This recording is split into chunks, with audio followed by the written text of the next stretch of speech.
하나님 말씀 요한계시록 2장 8절로 11절 교독하시겠습니다. 서머나 교회의 사자에게 편지하라. 처음이며 마지막이요 죽었다가 살아나신 이가 이르시되 내가 네 환난과 궁핍을 알거니와 실상은 네가 부요한 자니라. 자칭 유대인이라 하는 자들의 비방도 알거니와 실상은 유대인이 아니요 사탄의 회당이라. 너는 장차 받을 고난을 두려워하지 말라. 볼지어다 마귀가 장차 너희 가운데서 몇 사람을 옥에 던져 시험을 받게 하리니 너희가 10일 동안 환난을 받으리라. 네가 죽도록 충성하라. 그리하면 내가 생명의 관을 네게 주리라. 귀 있는 자는 성령이 교회들에게 하시는 말씀을 들을지어다. 이기는 자야 둘째 사망의 해를 받지 아니하리라. 아멘. 사람 때문에 낙심하지 않는다 라는 제목으로 세 번째 말씀 함께 나누겠습니다. 의지력, 하나님의 뜻을 하나님의 때에 이루어드리려고 하면 목표가 분명해야 되고 하나님의 도우심을 구해야 되고 그 일을 함에 있어서 낙심하지 말아야 되는데 여러 가지 힘든 상황에도 낙심하지 말아야 되고 또한 주변에 나를 시험에 들게 할 만한 그런 사람들도 많이 있습니다. 낙심시키는 그런 사람들도 있는데 사람 때문에 낙심하지 않겠다 이런 결단이 있어야 됩니다. 하나님이 내 편이신데 하나님이 나를 도와주시고 내가 그 길을 가고 있는데 내가 사람 때문에 낙심할 수는 없지. 마치 다윗이 압살롬의 칼을 피해 도망을 갈 때에 아들이 반역을 했고 가장 친한 친구였던 아히도벨이 그 반역에 동참을 했습니다. 너무 많은 사람들이 다윗에게 칼을 들이밀었기 때문에 지금 다윗과 함께 있는 사람들도 안심할 수가 없는 것이죠. 그런데 하나님을 바라보고 난 다음에 불안했던 다윗의 마음이 정리가 됩니다. 그리고는 이렇게 고백합니다. 하나님이 내 편이신데 사람이 내게 어떻게 하리요? 내가 누워 자고 깨었으니 하나님께서 나를 붙드심이로다. 천만인이 나를 둘러 진친다 할지라도 내가 평안히 거하리라. 이렇게 고백을 합니다. 아무리 많은 사람이 나를 대적한다 할지라도 하나님이 내 편이 되시면 됩니다. 그런데 하나님을 내 편 삼는 방법은 아주 간단합니다. 내가 하나님의 편이 되면 되는 것입니다. 내가 하나님의 말씀을 정확하게 분별하고 하나님의 뜻대로 순종하게 되어지면 뜻이 합해지면 동행할 수 있는 겁니다. 하나님과 동행하게 되어지면 하나님이 내 편이시고 우리의 마음의 두려움은 사라지게 됩니다. 그러나 아무리 많은 사람들이 나를 도와준다라고 하고 그리고 상황이 좋게 흘러간다 할지라도 만약 내 마음에 염려, 두려움이 생긴다라고 한다면 내가 하나님과 함께 있지 않다라는 것입니다. 하나님의 뜻을 구하지 못했다라는 거예요. 그러면 반드시 멈춰 서야 됩니다. 그리고 하나님의 뜻을 다시 한번 구하시고 하나님과 천천히라도 괜찮습니다. 한 걸음이라도 괜찮습니다. 하나님과 동행하는 것이 지혜이다 라고 말씀드릴 수 있어요. 오늘 본문에 보면 예수님께서 초대교회 7개 교회 가운데 한 교회를 칭찬하시는 내용이 나오죠.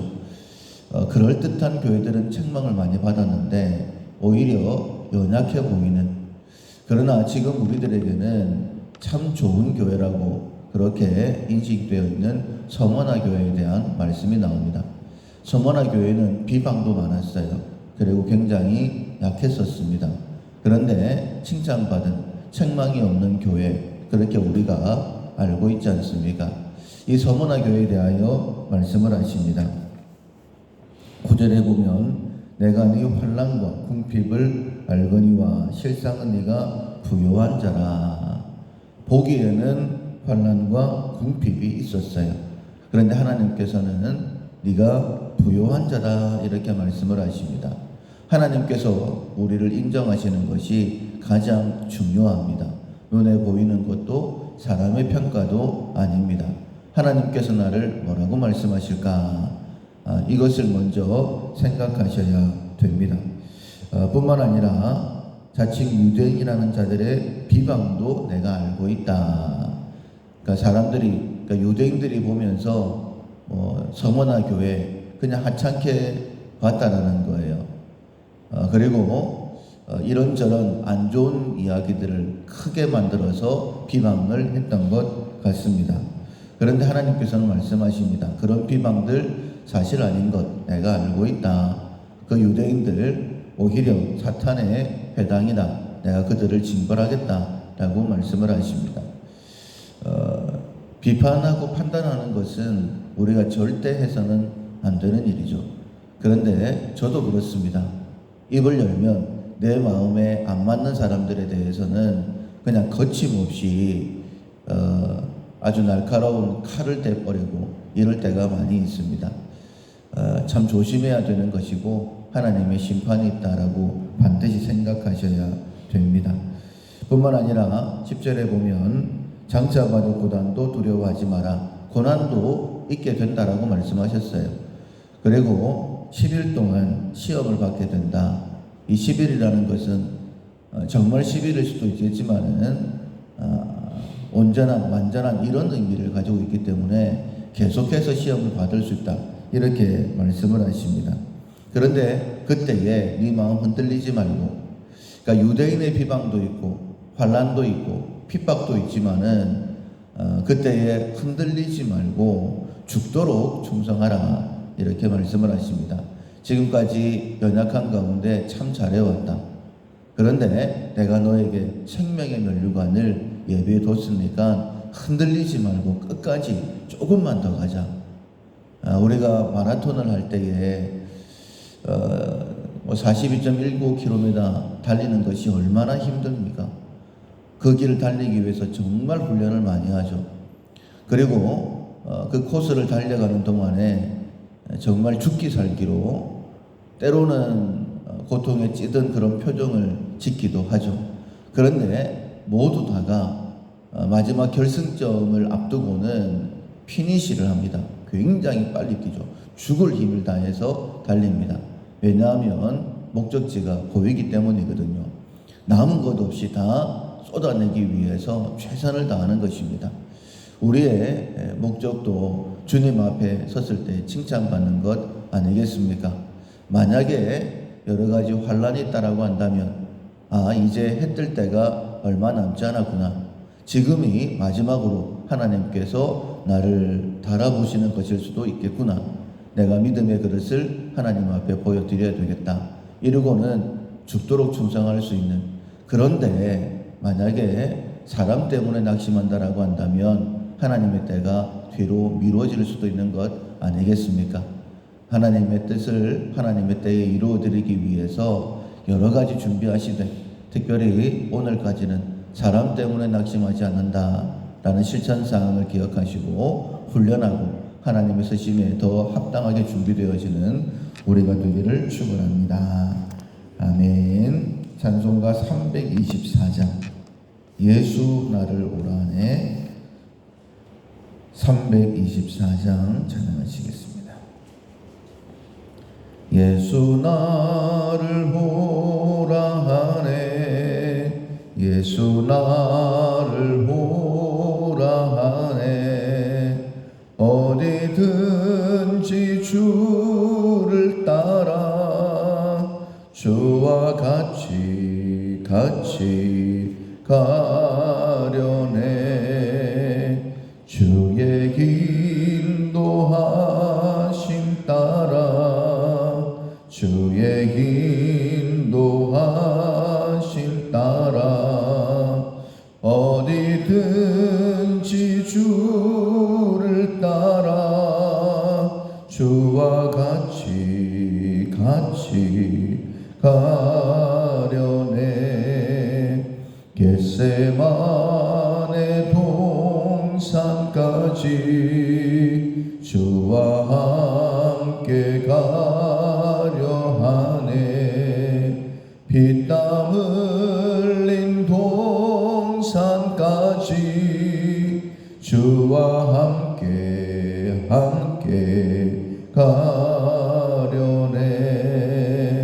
주의 인도하심 따라 주의 인도하심 따라 어디든지 주를 따라 주와 같이 가려네. 심판하실 자리까지 주와 함께 가려 하네. 심판하실 자리까지 주와 함께 가려네. 주의 인도하심 따라 주의 인도하심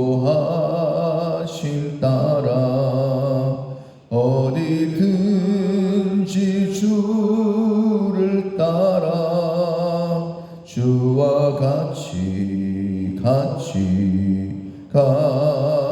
가려네. 주가 크시는 배 내려 나를 항상 돌보시고 크신 영광 보여주며 나와 함께 가시네. 주의 인도하심 따라 주의 인도하심 따라 어디든지 주를 따라 주와 같이 가려네.